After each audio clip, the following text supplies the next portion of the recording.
Hey there guys, I am the Six Machine and welcome back to another Warhammer video. The 9th edition codexes have all had some very cool, unique abilities and rules for each of the armies, giving them various doctrines, protocols, and other traits which can really mix up how they perform on the battlefield, and to be honest, have made 9th edition a really enjoyable, much more tactical game than certainly 7th or 8th edition were, in my opinion. And one of the big changes was the ability to, in essence, upgrade a model. So for Marines, making them a Chief Apothecary or a Master of Sanctity, or for the Drukhari, making them a Lord of Comera. Well, following in line with this, it seems the Admech are also getting their own version of this upgrading ability, and for them it involves being a member of a Holy Order. This, like the Marine Chapter Command, comes at a points or power level increase, and as you can see, there are 4 options for your Tech Priest models to choose from: Janitors, Logi,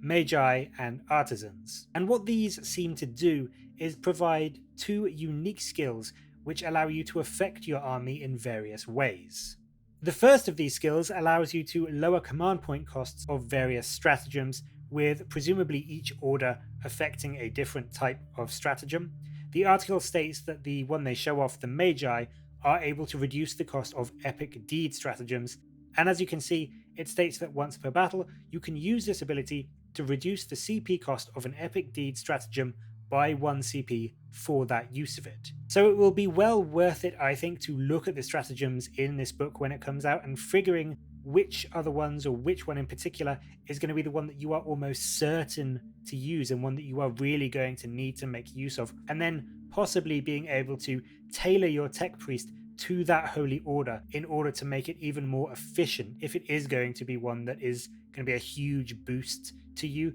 or get it off in that clutch turn where you really do need to get it off for as cheap as possible. But that's not all. The choice of your Holy Order also gives you a second ability, which are called progressive abilities. And these are themselves split into 2 parts, so there's quite a bit to keep track of. One of which is always active throughout the battle, and then the second, the advanced part, which you activate by performing an action with your Tech Priests called the Activate Advanced Protocols. Once again, they show off the Magi skill, and this always gives you the ability to select a friendly core unit within 6 inches in your command phase and add 2 to the advance rolls for that unit, helping you to get some Vanguard or Rangers onto an objective or further up the board if you need them to be there. But the second or advanced part, which activates when you do the previously mentioned action, is called Overload Safeguards. And this lets you, again, select a friendly core unit within 6 inches, and until your next command phase, they get an additional hit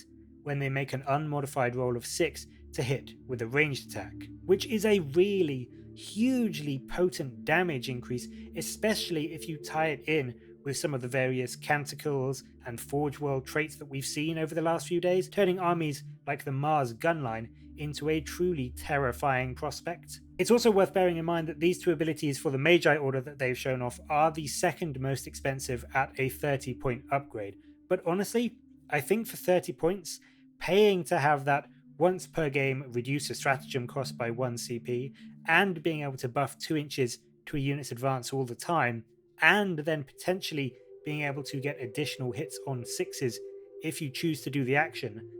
probably is quite worth that 30-point cost. And if the others are similarly well priced for what they do,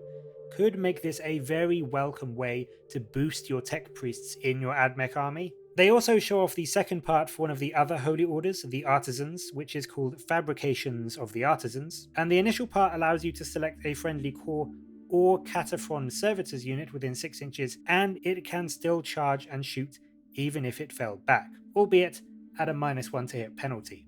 really helping you get a unit which isn't great in melee, such as Cataphron Destroyers, back into the fight and shooting at the targets you really want them to be aiming at. The advanced part, Exquisite Calibration, allows you to select a friendly core unit, so not Cataphron Servitors this time, just core, within 6 inches, and when they make a ranged attack, you add 1 to the strength of that attack. Now this is really strong, I think, especially with the improvements that we've seen on pretty much all of the Ad-mech weapons, as well as I mentioned earlier, the improvement to things like the Canticles and the Forge World Dogmas, not to mention the Doctrina Imperatives that we've now been shown, and this can even make things like your humble rangers be able to put a serious hurting on your enemy forces. Now, we don't know what kind of stratagems the Artisan's Holy Order affect for the first part of this rule, but at a 25 point cost, I think just being able to let a unit fall back and shoot, and then also let a unit fire with +1 strength of their weapons is probably worth 25 points alone. So being able to also reduce the command point cost of a stratagem by 1 CP, whatever category it falls in the end, will just be a little bit of extra gravy on top. I really love these rules, and I love the fact that this, in addition to things like the Canticles and the Doctrinal Imperatives,